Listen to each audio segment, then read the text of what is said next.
What's going on, guys? It's Expo Jesse. Today we're going to be going over a highly requested topic, which is my custom indicator.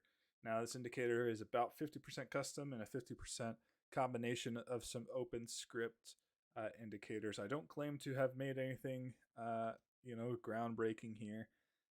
Part of it, like I said, is custom and made for me, and part of it is just taking those indicators that are open source and throwing them into this toolkit so that it only takes up one indicator slot. So we're going to go over that. So I combine, sometimes I use this break a structure, change a character with Nephew Sam. All it does is show the change a character, break a structure. That's it. So it just shows a line. You know, can you spot this by yourself while you're trading? Sure. It's just nice for me to see it throughout my trading period. So let's dive into the indicator. So the top part here is going to be the custom part. So for the strat, if you're like me, you trade on a lower time frame, or even if you're not day trading, if you're just trying to find some swing trades or something like that, and you're looking on the 1 hour chart, but you want to see if it has a trigger setting up for the daily or the 4 hour candle.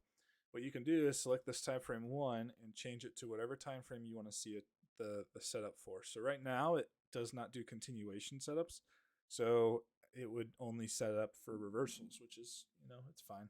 Um, it's more trying to catch the top, trying to catch the bottom, but we are working on trying to get the continuations added. But for right now, they are just reversals. For me, I take this price or the target line here off, and the reason is if I X out of here, if you were to enter on this 2-2 reversal for the strat, technically your next price target is going to be the high of this candle that hasn't been met yet. And for me, if I am in a long position and I entered right at the trigger, stop loss is the bottom of the candle, that is a 0.4R trade, and I don't like those. So for me, technically, yes, that is an area I might trim, but I don't have that price or the target here turned on. I do have VWAP, and this is going to be your full time frame continuity. So down here at the bottom, 15-minute, hour, day, week, month. And you can also change where you would like it. So I love it. You can change how big you want the little indicators down here to be. I have it set to normal. So next space here is going to be the auto fib. So this is going to be customizable for you.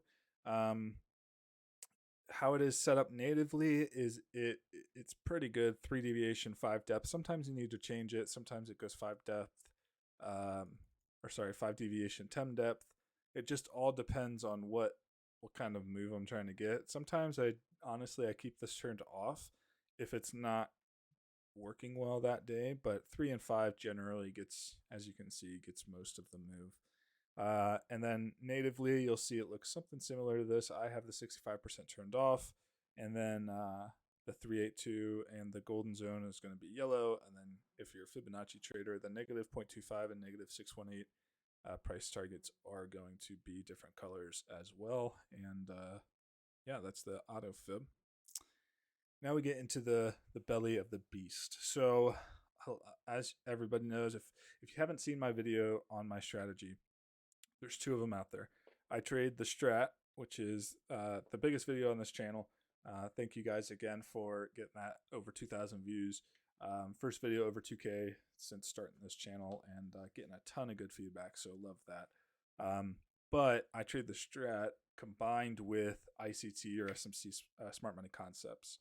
So we took a Smart Money Concepts open source indicator and threw it into here. And essentially, it's going to plot your fair value gaps. It's going to look up, and you can kind of read here, MS with the settings. These are my settings currently. I do not have order blocks turned on, and I do have plot fair value gap, plot structure breaking fair value gaps. The break of structure fair value gaps are going to be colored blue. Those typically have a little more strength when they go back to retest than just a regular fair value gap. But I do color all of them.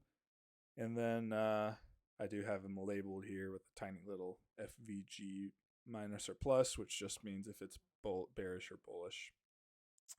Going down, this is what it would look like if you have the order blocks turned on. It just plots order blocks that algorithmically it finds. I don't like it. Kind of makes me. Sometimes I turn it on if I'm looking at high time frames, but if I'm looking at something like the 5 minute chart, or if I go down to the 1 minute chart, it's just going to be a ton of lines everywhere, right? So if you go up to like the daily chart, then sure, but even then you have order blocks at every pivot pretty much. So I generally have that turned off myself. And then the strat numbers, it's just the strat numbers. So if you want the numbers above, if you don't, that's up to you. These are the just basic colors, and I have color 1 and 3 bars differently. So that is my indicator. If you guys have any questions, something I didn't go over, it seems like it didn't take that long to do. So if I missed anything, please drop it down in the comments, and I'll answer as soon as I can. Thanks, guys. Peace.